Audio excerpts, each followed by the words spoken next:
Hi friends, இந்த சேனலில் அடுத்தடுத்து வர வீடியோவை நீங்கள் மிஸ் பண்ணாமல் பார்க்கணுன்னா இந்த சேனலை சப்ஸ்கிரைப் பண்ணுங்கள், பக்கத்தில் இருக்கிற பெல் ஐக்கானையும் கிளிக் பண்ணுங்கள்.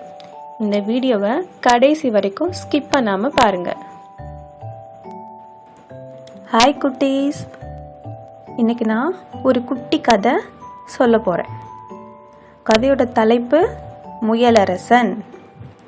ஒரு விவசாயி அவர் ஒரு தோட்டம் வச்சுருந்துருக்காரு. அந்த தோட்டத்தில் காய்கள், பழங்கள், கிழங்குகள் எல்லாம் விளை வச்சுருக்காரு. அந்த தோட்டத்து பக்கத்தில் ஒரு காடு இருந்திருக்கு. அந்த காட்டில் இருந்த ஒரு முயல் டெய்லி வந்து இந்த தோட்டத்தில் இருக்கிற காய்கறிகள் எல்லாம், பழங்கள் எல்லாம் சாப்பிடுமா. நல்லா செழிப்பான தோட்டம்னால அது வயிறு ஃபுல்லாக சாப்பிடுமா. ஆனாலும் அந்த முயலுக்கு ஒரு கவலை இருந்துகிட்டே இருந்திருக்கு.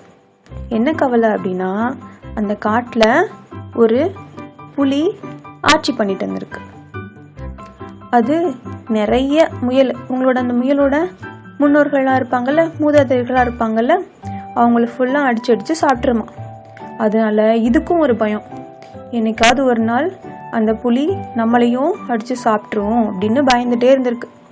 இந்த கவலையிலே என்ன பண்ணியிருக்கு, நல்லா வயிறு ஃபுல்லாக சாப்பிட்டாலும் அதால் நிம்மதியாக தூங்கவே முடியாது, சந்தோஷமாகவே இல்லை, பயந்துகிட்டே இருந்திருக்கு. அப்போ ஒரு நாள் அதுக்கு ஒரு ஐடியா வந்திருக்கு. நம்ம ஒரு முயற்சி பண்ணி பார்ப்போம். அந்த முயற்சியில் நம்ம ஜெயிச்சிட்டோம் அப்படின்னா அந்த புலிக்கு பயந்துகிட்டே இருக்கணும்னு அவசியம் இல்லை. ஒருவேளை தோத்துட்டோம் அப்படின்னா வீரமரணம் அடையலாம், ஒன்றும் கவலை இல்லை அப்படின்னு சொல்லிட்டு அதை செய்யலாம் முடிவு பண்ணிடுச்சு. அப்போது ஒரு பாறை இருந்திருக்கு. அந்த பாறையில் கால் மேலே கால் போட்டு உட்காந்துட்டு இருந்திருக்கு. அப்போ அந்த பக்கத்துல இருந்து அந்த புலி வந்திருக்கு. புலி வந்ததை பார்த்தும் இது பயப்படவே இல்லை, அது படுக்கு உட்காந்துருக்கு. உடனே அந்த புலி என்ன கேட்டிருக்கு, முயலே உனக்கு எவ்வளவு தைரியம், இவ்வளோ காலம் என்னை பார்த்தாலே பயந்து ஓடி போயிடுவேன், இப்போ என்னடானா கால் மேலே கால் போட்டு உட்காந்துருக்கியே, உன்னை என்ன பண்ணுறேன் பாரு அப்படின்னு சொல்லிட்டு அதை அடிக்க போயிருக்கு. உடனே முயல் என்ன சொல்லிருக்கு, நான் ஓடுனா ஒன்றை பார்த்தா உனக்கு என்ன விஷயம்னே தெரியாதா, உனக்கு எங்கே தெரிய போகுது, நாங்கள் இங்கே விலங்குகள்லாம் கூட்டம் நடத்திட்டு இருந்தப்ப நீ தான் விலங்குகள்லாம் வேட்டையாடிட்டு இருந்தியே, உனக்கு இதெல்லாம் தெரிய வாய்ப்பே இல்லை அப்படின்னு சொல்லிருக்கு.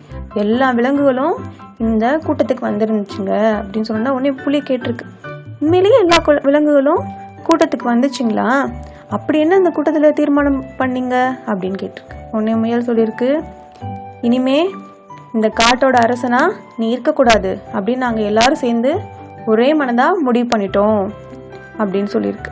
உடனே புலி, நான் அரசனாக இருக்கக்கூடாதா, அப்படின்னா வேற யார் அரசன் அப்படின்னு கேட்டிருக்கு. உடனே முயல், இந்த காட்டிலேயே பயங்கரமான விலங்கு நான் தான், என்னதான் எல்லா விலங்குகளும் அரசனாக தேர்ந்தெடுத்திருக்குங்க அப்படின்னு சொல்லியிருக்கு. உடனே புலி நம்பலை, நீ என்ன வேடிக்கை பேச்சு பேசுறியா, நீயே பலமே கிடையாது உனக்கு, நீ ஏன் மென்மையானவன், நீ எப்படி அரசனாக இருக்கும் போதும் உன்னை இப்போதான் என்ன பண்ணுறேன் பாரு அப்படின்னு சொல்லியிருந்தோன்னே உன்னை முயல் சொல்லியிருக்கு, ஒன்று பண்ணு, நான் உனக்கு உண்மைன்னு இது எல்லாத்தையும் நான் உனக்கு காமிக்கிறேன், என்னை வந்து உன்னோட முதுகில் ஏற்றிட்டு போ, இந்த காட்டு விலங்குகள்லாம் என்னை பார்த்து எவ்வளோ பயப்படுறாங்கன்னு நீயே பாரு, அப்போ தான் உனக்கு தெரியும். சரி வா போன்னு சொல்லிட்டு அந்த புலி மேலே இந்த முயல் ஏறி உட்காந்துக்குச்சான். நடந்து போகும்போது அங்கே இருக்கிற விலங்குகள்லாம் பார்த்துட்டு, இந்த முயல் எப்படி புலியின் மேலே உட்காந்து வருதுன்னு தெரியலையே அப்படின்னு பயந்துட்டே பார்த்துருக்குங்க.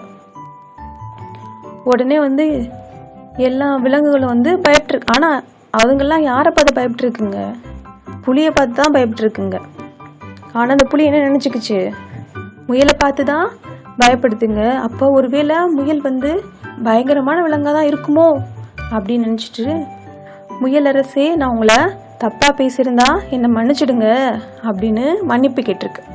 இப்போ சொல்லு, இந்த காட்டுக்கு அரசன் யாரு அப்படின்னு புலிகிட்ட கேட்டோன்னே, நீங்கள் தான் அரசே அப்படின்னு சொல்லியிருக்கு. எங்க சத்தமாக சொல்லு அப்படின்னு சொன்னோன்னே, தாங்கள் தான் இந்த காட்டுக்கு அரசன் அப்படின்னு புலியும் சத்தமாக சொல்லியிருக்கு. உடனே முயல், சரி சரி உன்னை மன்னிச்சு விட்டுறேன், நீ இனிமேல் இந்த காட்டிலே இருக்கக்கூடாது, எங்கேயாவது ஓடிடு அப்படின்னு சொன்னோன்னே இதுவும் பயந்துட்டே நான் வந்து ஓடி போயிடுறேன், என்னை விட்டுருங்க அப்படின்னு சொல்லியிருக்கு. அதுவும் ஓடி போயிடுச்சான் காட்டை விட்டு. உடனே இப்போ வந்து முயல் என்ன பண்ணியிருக்கு, இப்போ தான் வயிறு ஃபுல்லாக சாப்பிட்டுட்டு, புலியால் தான் எந்த தொந்தரவும் இல்லைல்ல, புலி ஓடி போயிடுச்சுல, நல்லா சாப்பிட்டுட்டு நிம்மதியாக தூங்கி எந்திரிச்சிருக்கு. ஆனால் இந்த கதையில் நம்ம என்ன தெரிஞ்சுக்கணும், அந்த முயல் பொய் தானே சொன்னுச்சு, அதை நம்பினதுனால தானே புலி அந்த காட்டை விட்டு ஓடி போயிடுச்சு. அப்போ நம்ம என்ன பண்ணோம், யாராவது ஏதாவது நம்மக்கிட்ட வந்து சொன்னாங்க அப்படின்னா அதை எப்பவுமே உண்மைன்னு நம்பிடக்கூடாது. அதை எல்லாத்தையும் அலசி ஆராய்ஞ்சு இது உண்மையா பொய்யா அப்படின்னு நம்ம தெரிஞ்சுக்கிட்டு தான் எந்த முடிவுமே எடுக்கணும். சரியா குட்டீஸ்? பாய்.